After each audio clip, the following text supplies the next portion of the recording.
সবাই যদি একটু আন্তরিকভাবে এগিয়ে যায় তাহলে কিন্তু আসলে সকল অপরাধ নির্মূল করা সম্ভব।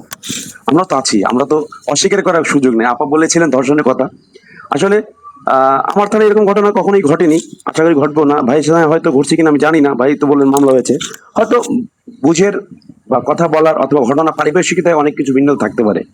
আমি কাউকে বাঁচানোর জন্য গিয়ে বলি আমাকে ধর্ষণ করা হয়েছে, এরকম ঘটনা আমার কাছে একটা মামলা আছে। কোন একজন ভদ্র মহিলা গিয়ে বলছে আমাকে 5 জনে রেপ করেছে।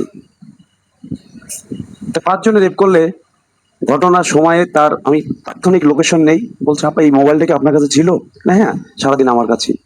আমি তার লোকেশন গুলো সারাদিনে ট্র্যাক করে দেখি, ঘটনার টাইমে তার অবস্থান হচ্ছে যাত্রাবাড়িতে, স্টিল যাত্রাবাড়ি। সে আমার ঘটনাস্থল দেখালো শীতলক্ষা, আমাদের যে নদীর পাড়, ব্রিজের গোড়ায়। তো তাকে অনেক বোঝানোর চেষ্টা করলাম, পরবর্তীতে কোনো না কোনোভাবে আমি ওই সময় জেনে গেছি, কিন্তু আমার কিন্তু মামলা নিতে হয়েছে।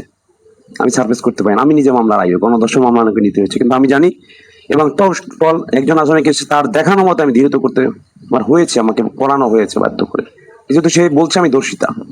কিন্তু সেই নিজামুদ্দিনের সাথে পারিবারিক দ্বন্দ্বের কারণে তার ভাই যে কোনো ভাবে হোক তাকে দিয়ে এই মামলাটা করিয়েছেন। বলেন আমরা কি এই মামলাগুলো না, যদি মামলাটা না দিলাম তাহলে হয়তো আমার চেয়ারটা থাকতো না, আমার যারা দায়িত্বে আছেন তার চেয়ার থাকতো না, এরকম হতে পারতো। আপনারাই বলতেন কেন মামলাটা হলো না।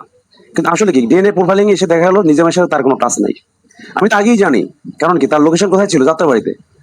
সে কিন্তু মামলা দিয়েছে ধর্ষণের ঘটনা দেখিয়ে আমার এই সিদ্ধিরগঞ্জ থানাতে।